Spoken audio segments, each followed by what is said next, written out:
Hi kids, where the mind is without fear के sir अगर आप ध्यान से देखो तो 2-3 पीडीएफ मैंने साथ में दिए हुए हैं। हाँ या ना? द फर्स्ट पीडीएफ में मैंने वो पूरी पोएम बताई है जिसके अंदर आपको उसके सारे फिगर ऑफ स्पीच भी मिल रहे हैं। एम आई राइट? अभी साथ सब लोग आ जाइए बेटा please, switch on your cameras.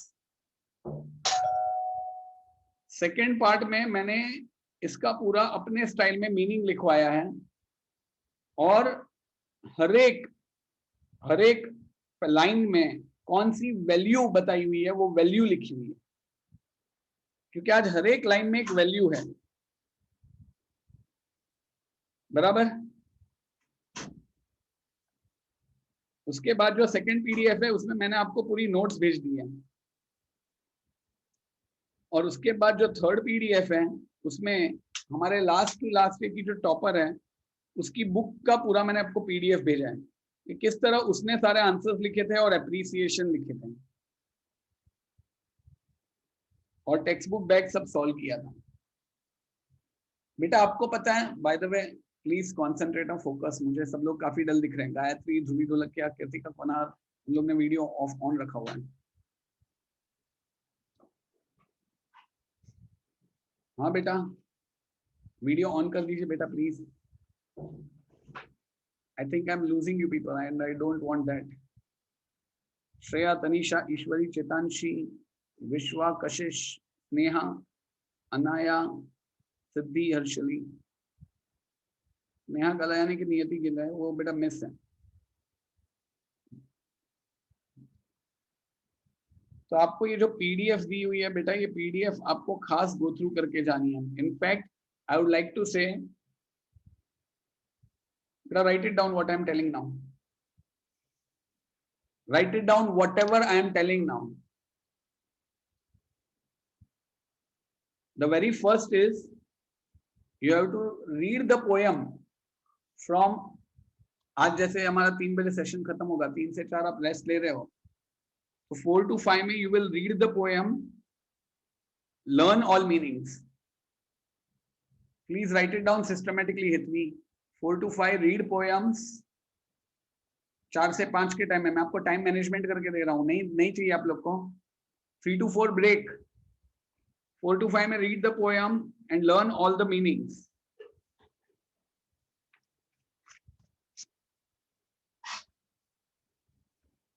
5 to 7 में guide, you have to read the guide, you have to read the notes and mix and match and make your own textbook answers between 5 to 7, और text book bag पूरा solve करना है। खास करके page 4 पर third A B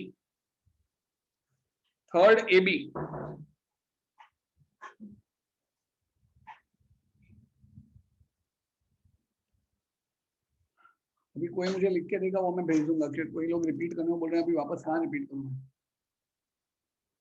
anyone can repeat it for me please. मैंने क्या बोला वो मैं आपको अनम्यूट करने का चांस दे रहा हूँ। 3 to 4 break. Read the poem and learn meaning. 4 to 5. Read guides and notes and make your own question bank. 5 to 7. 7 to 8 आप रेस्ट लो, और 8 to 9 LWC एप्रिसिएशन। एप्रिसिएशन आप गाइड में से कर सकते हो, नोट्स में से कर सकते हो, और जो ये टॉपर स्टूडेंट है उसने अपना भी भेजा हुआ है एक एप्रिसिएशन, वो भी पढ़ सकते हो। अगर आप ध्यान से वो एप्रिसिएशन पढ़ोगे ना तो आपको एक मैजिक ध्यान में आएगा।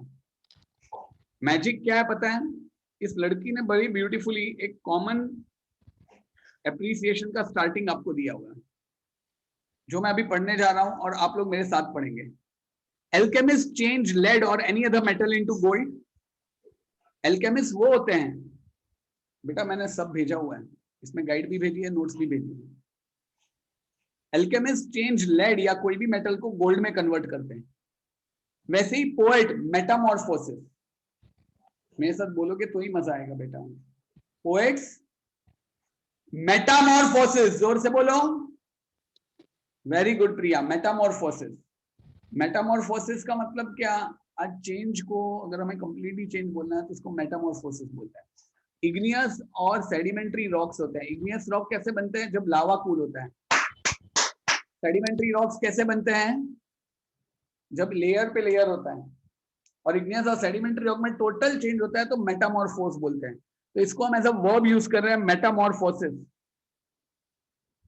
Feelings and emotions into lilting tunes and euphoric words. आपको लिल्टिंग और यूफोरिक का मतलब ढूंढना है। लिल्टिंग यानी कि ऐसे बहुत ही हम लोग टिप टैप म्यूजिक हो ना, जो सुन के हमारे मन में ऐसे धुक धक होने लगे, आई मीन हम भी डांस करने लगे, उसको लिल्टिंग ट्यून्स बोलते हैं। और यूफोरिक वर्ड्स मींस ऐसे वर्ड्स जिसमें अजीब खुशी मिले। One such beautiful poem is, जो भी पोयम है उसके स्टार्टिंग में अगर सोचो ये एप्रिसिएशन में ये स्टार्टिंग लिखोगे कैसा लगेगा? आज हर पोयम, आपकी जितनी भी पोयम है, हर पोयम में ये स्टार्ट लिखोगे तो कैसा लगेगा? स्टार्टिंग समझ में आया ना? मैं दोबारा रिपीट नहीं करूंगा क्योंकि मुझे पता है कुछ लोग अभी सो रहे हैं और ध्यान नहीं दे रहे हैं। That's very bad, very bad. अभी बाद में जो भी है वो पोयम का आप लोग लिख सकते हो बराबर, मगर ये कॉमन आप डाल सकते हो। बेटा समझ में आया? ड्रेरी यानी कि एकदम डल। मैं भी एक एक पोयम का एक एक वर्ड समझा रहा हूं। पहले आपको स्टार्टिंग समझ में आया इस पोयम का कि आपको कैसे करना है? 9 to 10 एप्रिसिएशन। 10 बजे के बाद do what ever you want, मगर इतना होमवर्क बाद में डाल देना। होमवर्क बेसिकली क्या होगा? एप्रिसिएशन और टेक्स्ट बुक बैक, बस।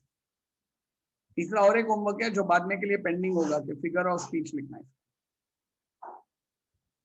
आज मैं अभी इस पोएम का मतलब समझाऊंगा और कल हम इसके फिगर ऑफ स्पीच और बाकी सब डिस्कस करेंगे जब आप लोग ने होमवर्क कर दिया हो। आज पहले मैं पोएम का मतलब समझाऊं। टाइम मैनेजमेंट बराबर लगा? Thank you.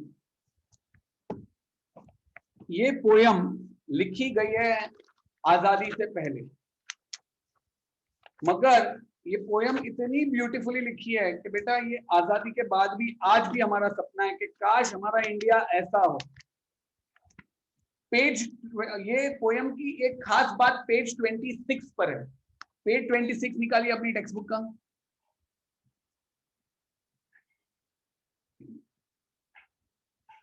कशिश मेरे साथ रिपीट कीजिए मैं जो बोलने जा रहा हूं। कशिश, कशिश, यस सर। तो बोल। Yes sir. मैं जो बोल रहा हूँ वो पेज 26 पे लिखा हुआ है 5th पॉइंट, जो करके आप Your voice is not coming clear.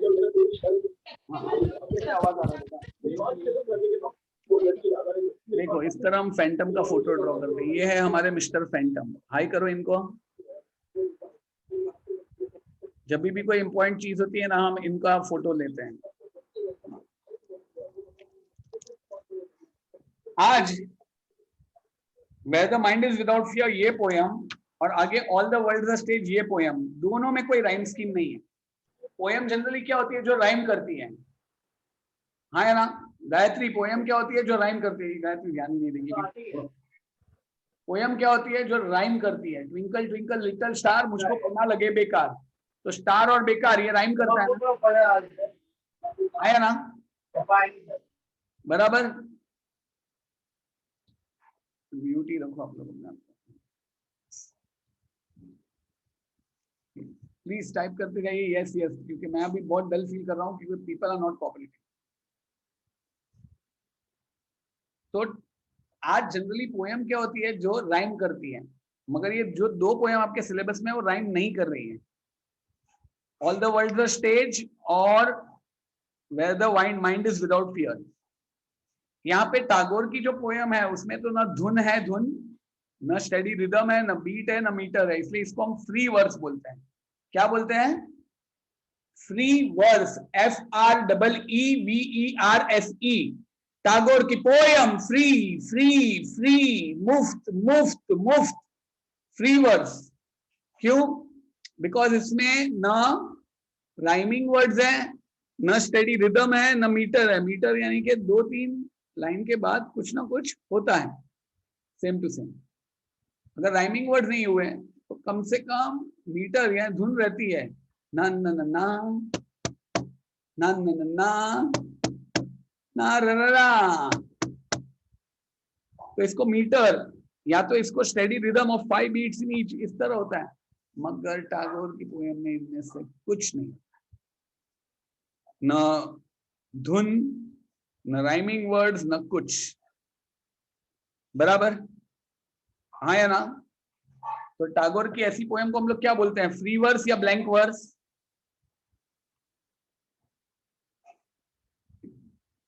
Free verse. अभी राइमिंग वर्ड्स ना हो मगर धुन हो, steady rhythm of 5 beats each, तो उसको हम क्या बोलेंगे, ब्लैंक वर्स। दो टाइप की पोएम होती है, एक तो फ्री वर्स FREEVERSE और एक तो ब्लैंक वर्स। दोनों में फर्क क्या है? फ्री वर्स में ना रिदम, ना सेम बीट, ना कुछ, जो मन में आया वो। और ब्लैक वर्ड्स में क्या होता है, राइमिंग वर्ड्स नहीं होते मगर रिदम होती है, ला ला ला ला ला ला ला ला ला ला ला ला ला ला ला ला ला ला, ऐसे रिदम। समझ में आ रहा है? तो टैगोर की पोएम कौन से में है, ब्लैंक वर्स या फ्री वर्स? किस तरह फ्री वर्स। अब यहां पर पेज 2 देखिए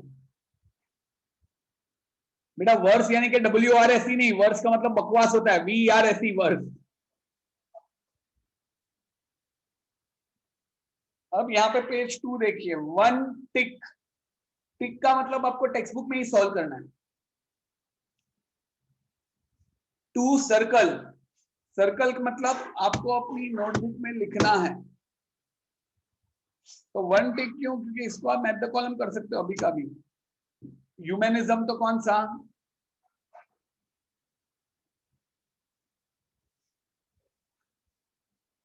बोलो? ई नहीं लिखने का, लिखने का rationalist outlook towards human rather than divine और सुपरनैचुरल वन। यानी कि जब हम इंसानों के प्रति एक रिव्यू रखते हैं, सुपरनैचुरल भगवान और वो सब नहीं, मगर इंसान को मानते हैं, तो उसको ह्यूमनिज्म बोलते हैं। इंसान के बारे में सोचते हैं तो उसको ह्यूमनिज्म बोलते हैं। अब एग्जाम में बेटा, बोर्ड एग्जाम में आपको ह्यूमनिज्म और डैश दिया होगा, explain the meaning. Math the column नहीं होगा, क्या होगा? जोर से बोलो, जय माता दी नहीं। Explain the meaning. तो आपको ये लर्न करना पड़ेगा कि ह्यूमनिज्म का मतलब ये, पेट्रोइटिज्म का मतलब ये, इंटरनेशनलिज्म का मतलब ये, लिबरलिज्म का मतलब ये। समझ में आया? तो you have to by heart it. उसके बाद सेकंड सर्कल करो, वेरी इंपॉर्टेंट।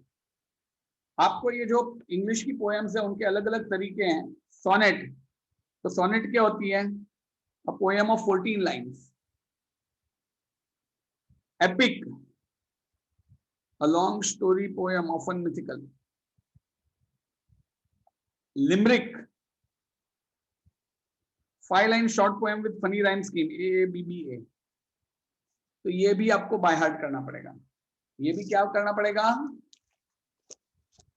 Bye heart. समझ में आया? अब पोएम शुरू होती है, where the mind is without fear. इसके ऑथर हैं the great great great great great of all, Rabindranath Tagore. उन्होंने गीतांजलि नाम की एक पोएम लिखी थी जिसमें बहुत सारी उनकी पोएम्स है, बेचारा क्लास अपार्ट, जिसके कारण उनको बहुत सारे प्राइजेस भी मिले। वो बहुत ही सेंसिटिव, फ्रेश और ब्यूटीफुल वर्स, ब्यूटीफुल कविताएं लिखते हैं। यूरोप वाले अपने आप को ही बोले ना, अपनी अपनी पोएम ही ज्यादा प्रचार करते हैं और उसी को नोबेल प्राइज मिलता है। मगर हमारे रविंद्रनाथ टैगोर वहां पे भी नोबेल प्राइज लेके आए, लिटरेचर 1930 में।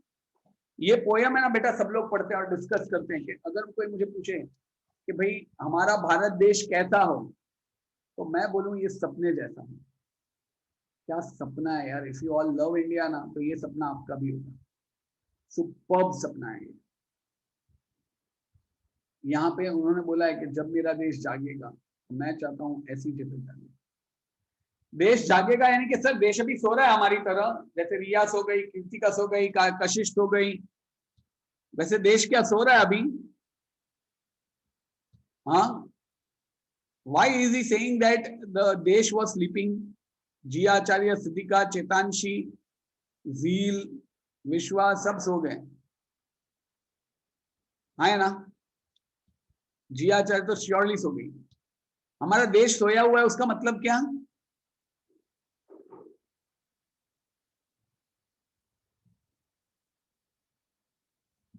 देश सोया हुआ है उसका मतलब है देश गुलामी में है। We were binded by the shackles of slavery. We were binded by the shackles of slavery. और अब हमें आजादी मिलने वाली थी, मीन्स हम जागने वाले थे। तो रविंद्रनाथ टैगोर का सपना है कि हम जागे तो कैसे देश में जागे। तो now I give you 3 minutes, go through it, और मुझे वो मेन कैरेक्टरिस्टिक बताओ जो वो चाहते हैं अपने देश में जब वो जागे। 3 minutes, क्विक, मेन पॉइंट्स लिखो।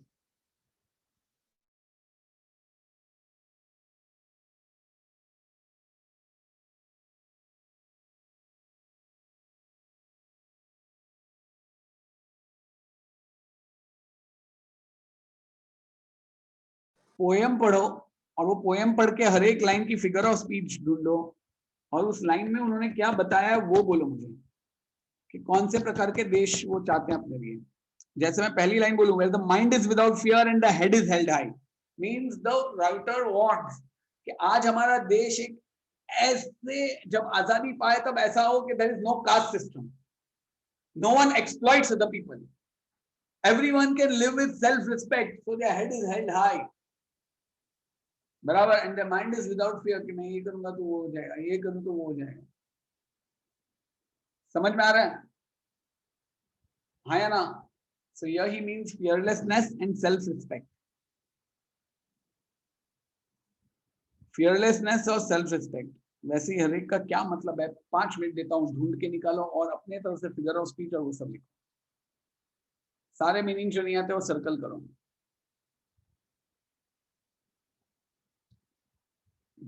समझ में आ रहा है बेटा?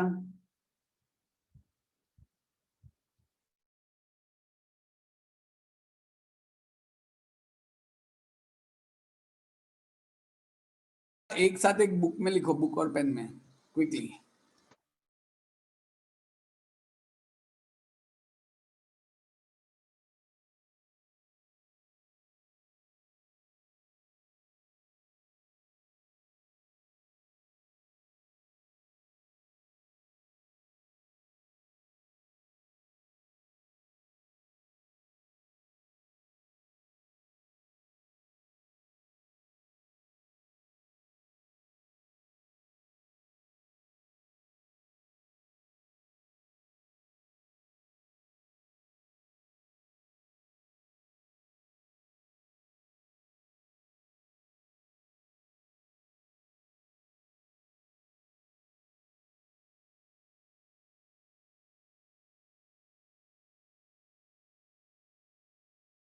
नॉलेज इज फ्री, यानी कि जहां पे सबसे पहले the mind is without fear and the head is held high, यानी कि जहां पर किसी को भी, everyone has a self respect and everyone can live a life without being trampled by any social or political or economic inequalities, where knowledge is free, where every child has a right to education, where education is not the monopoly of privileged few, जहाँ पे education सिर्फ कुछ अमीर लोगों के पास नहीं रहेगा, मगर हर गरीब, हर बंदा, हर एक, everyone has a right to education.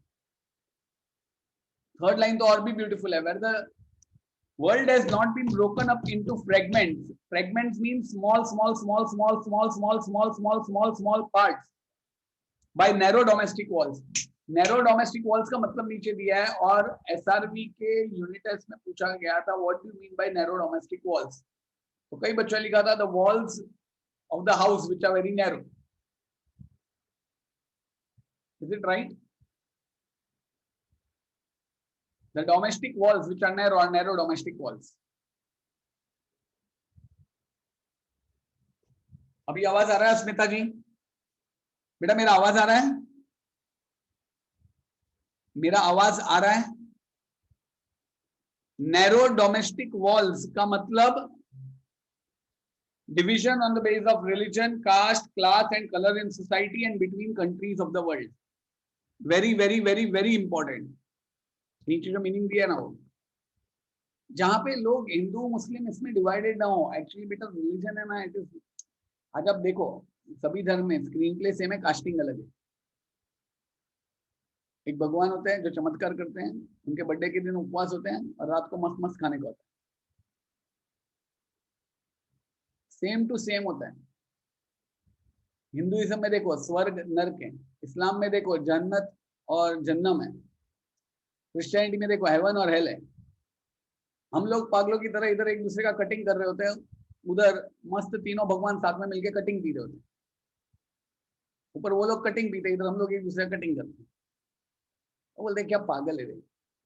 Jesus बोलते हैं see yours, mine one is too बेवकूफ। अल्लाह बोले अरे तुझसे ज्यादा तो बेवकूफ मेरे वाला है, देख। गणपति आपको बोले मेरा वाला तो तुम दोनों से गया हुआ है। तीनों आप पे तीनों लोगों पे मजाक उड़ा रहे होते हैं, पता है ऊपर। इसलिए एवरी रिलीजन इज वन। और यही टैगोर का सपना था कि where the world is not divided into narrow domestic walls। एक एक लाइन लिखी हुई है, थर्ड लाइन तो और भी बेस्ट, जहां पे वर्ड्स सच्चाई से, from the depths of the truth. हमारे वहां तो सच की परिभाषा बदल चुकी है, हर एक का सच अलग अलग है। एनडीटीवी का अलग, इंडिया टीवी का अलग। जिस न्यूज चैनल को जो जितना ज्यादा पैसा देता है, जो पार्टी, उसका सच वही हो जाता है। तो यहाँ पे यही है, where the words come out from the depth of the truth, where whatever you say, whatever you do is truth।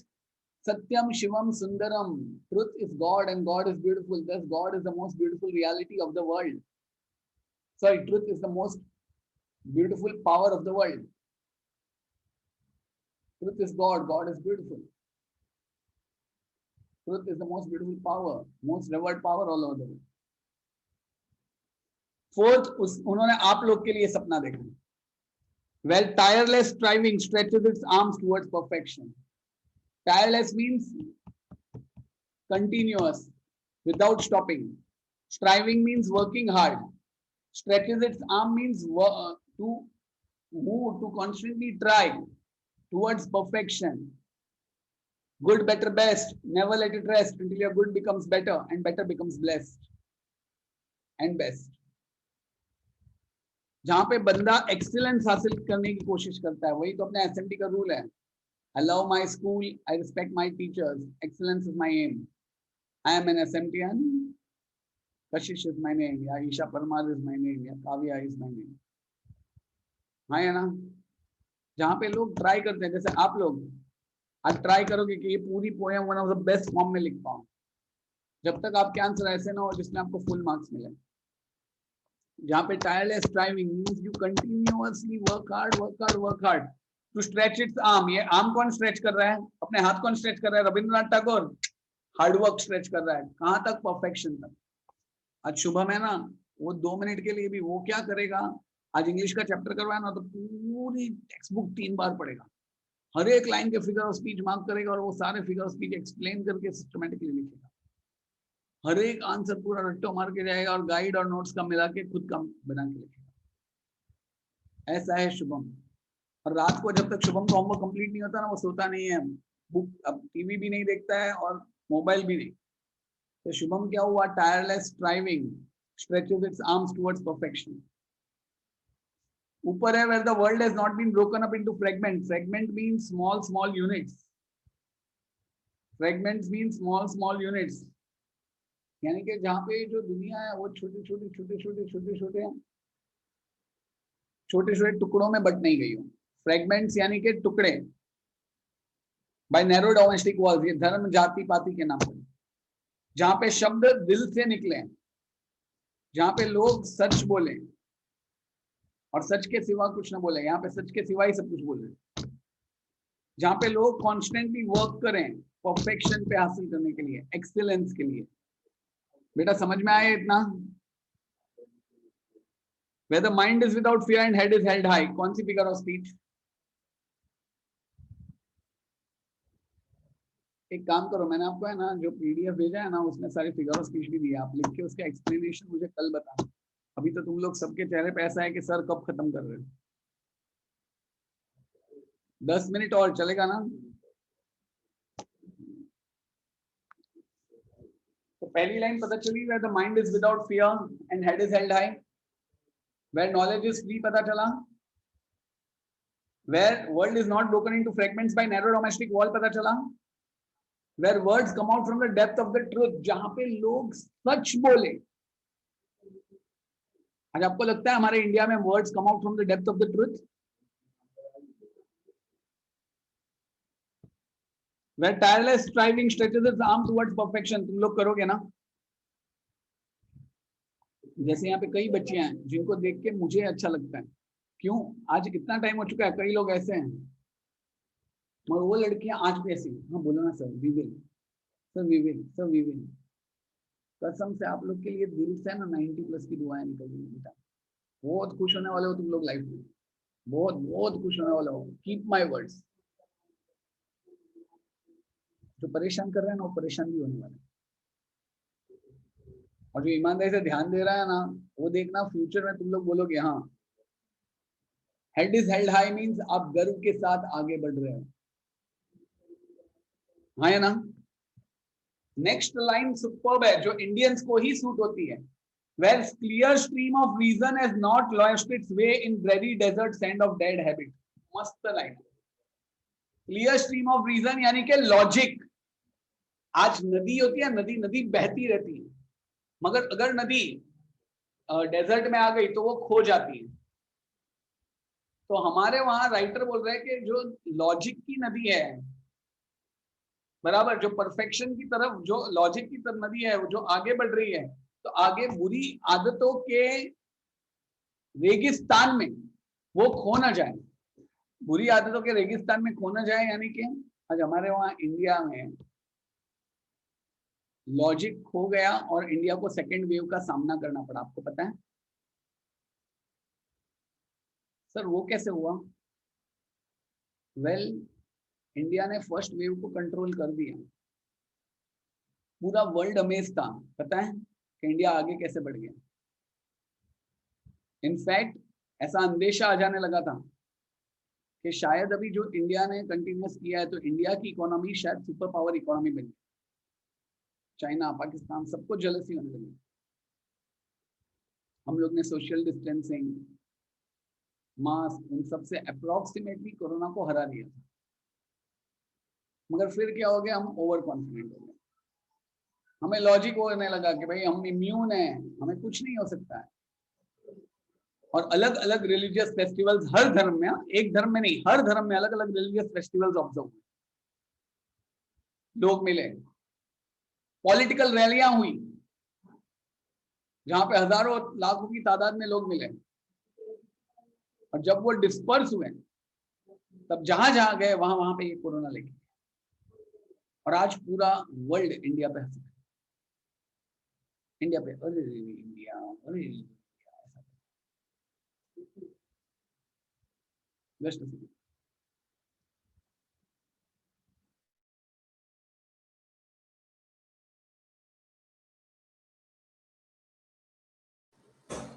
In fact मैंने एक टेंडेंसी नोटिस की है वर्ल्ड में, दे लव सेइंग इंडिया।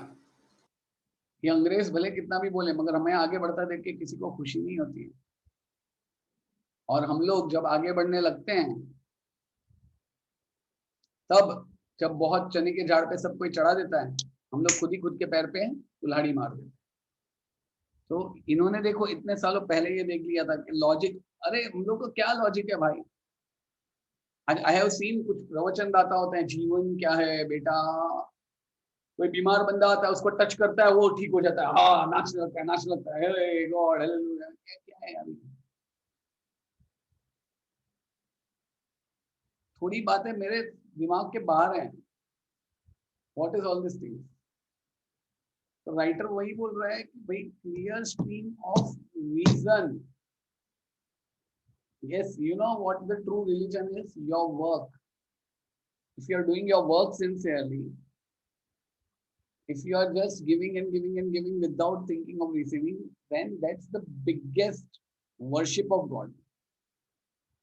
मैं आज अपना काम छोड़ के कोई उपवास कर रहा हूँ या कोई सो एंड सो जगह पे वर्शिप करने जा रहा हूँ, तो मुझे नहीं लगता भगवान भी मुझसे खुश होंगे।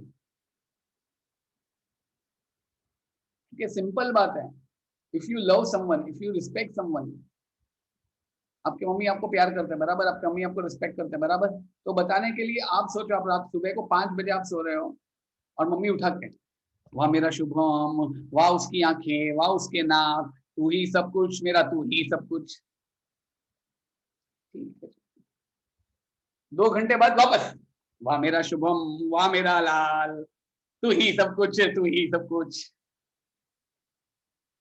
चलो, दिन में 5-5 बार, 6-6 बार, हर धर्म में, हर धर्म में, हर religion. I am not against anyone, you can do that, you can do that, you can do that, sorry sorry, टपली मारेंगे मुझे, but I believe ya do whatever you want. मैं तो बोलूँ ये सब है ना, इसलिए पुराने जमाने में सिस्टमेटिक होता है, बचपन में एजुकेशन था, when you are young earn, and when you get old full volume पे भगवान को पकाओ भाई, सुबह शाम रात बैठे रहो उनको, वाह तेरी आंखें, वाह तेरे नाक, वाह तेरा काम करते रहो। क्यों?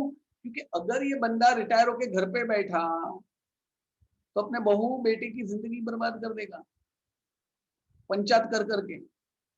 इससे बेटर भगवान की पंचायत करें। समझ में आ रहा है कॉन्सेप्ट? ये नहीं, ऐसा नहीं था, बट इट्स लाइक कि भाई सब जी लिया लाइफ में, तो अभी थोड़ा सा वो पीस रहे, वो होता है। The person should be peaceful at heart. हम लोग जब बूढ़े हो जाते हैं तब भगवान का नाम इसलिए लेते हैं ताकि अभी शांति मिले, और दर्द से हम लोग ना जाए बल्कि शांति से जाए। तो moral of the story, I mean to say, मैं कुछ अलग नहीं हुई यहाँ पे। क्या बोला है कि आज ये लॉजिक हम क्यों नहीं समझते? काश ये लॉजिक समझ लिया होता, सब गैदर नहीं हुए होते तो बराबर जाता ना सब, शायद स्कूल्स और क्लासेस खुल गए होते हैं, मैं तुम लोगों को क्लास पे मिल पाता, और जो नहीं पढ़ते उनको बराबर का सीधा करता। So where the clear stream of reason is not lost its way, यानी कि जहां पे लॉजिक ने अपना रास्ता नहीं खोया है, या मैं उस पे आ रहा हूं, पहले ऊपर हूं मैं, ये लाइन किसी को नहीं समझ में आती। क्लियर स्ट्रीम ऑफ रीजन, यानी कि आज जैसे नदी होती है, नदी आगे आगे आगे आगे बढ़ती है, और अगर कोई डेजर्ट आ गया तो डेजर्ट में वो नदी क्या होती है? खो जाती है, गायब हो जाती है, हाँ या ना? तो राइटर बोल रहा है कि लॉजिक की नदी, लॉजिक की नदी क्लियर है। क्लियर क्यों? क्योंकि उसमें सब दिखता है, हाँ या ना? लॉजिक की नदी में सब दिखता है कि नहीं? जैसे मैंने अभी आपको लॉजिक बताया हर एक चीज के पीछे, ओ माय गॉड में लॉजिक बताया हुआ है। तो where clear stream of reason has not lost its way, उसने अपना रास्ता नहीं खो दिया हो। कहां पे? इनटू द ड्रेरी, यानी कि dull desert sand of dead habit. Dead habit यानी कि old traditional rituals and customs that are harmful, जहां पे ओल्ड हार्मफुल रीजंस और कस्टम्स के ये रेगिस्तान में, उस डल रेगिस्तान में जहां पे वो लोग सब बुराई बोलते हैं। एक बात मेरे को नहीं पता चलता, ये जितनी भी साधुवाएं हुआ ऐसा क्यों बोलते हैं? जीवन में बड़ी तकलीफें हैं, जीवन में बहुत प्रॉब्लम है, कोई ऐसा क्यों नहीं बोलता जीवन अच्छा है, life is beautiful, yes go for it. तो ये दो लाइन का मतलब समझा कि where the clear stream of reason, rationalism, logic has not lost its way, वो गुमराह नहीं हो चुका है, into a dreary dull desert sand. Desert या रेगिस्तान होता है जहां पे पानी नहीं मिलता है, वैसे ही जहां पे हार्मफुल कस्टम्स, हार्मफुल चीजें होती हैं, वहां पे लॉजिक और अच्छाई का पानी नहीं मिलता है। Dreary desert sand of dead habit, dead habit means old traditional rituals and customs that are harmful. Shortcut में ओल्ड हार्मफुल कस्टम्स, जहां पे अच्छाई और लॉजिक में ओल्ड हार्मफुल कस्टम्स में रास्ता नहीं खो दिया। ये दो लाइन का मतलब समझ में आया? आगे सुपर बताया, where the mind is led forward by thee, thee यानी कि you old English word, archaic word, उसका मतलब होता है गॉड। जहां पे हमारा माइंड भगवान आगे लेके चलता है, जहां पे हम लोग सोचते जाते हैं। जैसे गांधी जी की ये लाइन मुझे बहुत पसंद है, that our culture should be like a tree whose roots will be soaked in the ancient wisdom of the country, but which will spread its branches to catch the sunshine of modernity. हमारी संस्कृति एक वृक्ष की समान होनी चाहिए, जिनकी जड़ें हमारी सांस्कृतिक परंपराओं में लिप्त हो, मगर जिनकी टहनियां आधुनिक विचारों को अवशोषित करने के लिए आगे बढ़े। मतलब हम अपने इंडियन वैल्यूज को चेरिश करें मगर मॉडर्न कॉन्सेप्ट्स को भी एक्सेप्ट करें। I don't know how many are listening to me, but still. तो राइटर यही बोल रहा है, the mind is led forward by thee means you means God, into ever widening. Ever widening means जो हमेशा बढ़ता जाए। Thought and action. थॉट यानी कि सोच, और एक्शन मींस बिहेवियर। जैसे सिंपल एग्जांपल, यहाँ पे कुछ जो लड़कियां हैं जो पहले नहीं पढ़ती थी मगर अभी वो पढ़ने लगी, अभी सिर्फ पढ़ने ही नहीं लगी, वो लेक्चर्स में भी ध्यान देने लगी।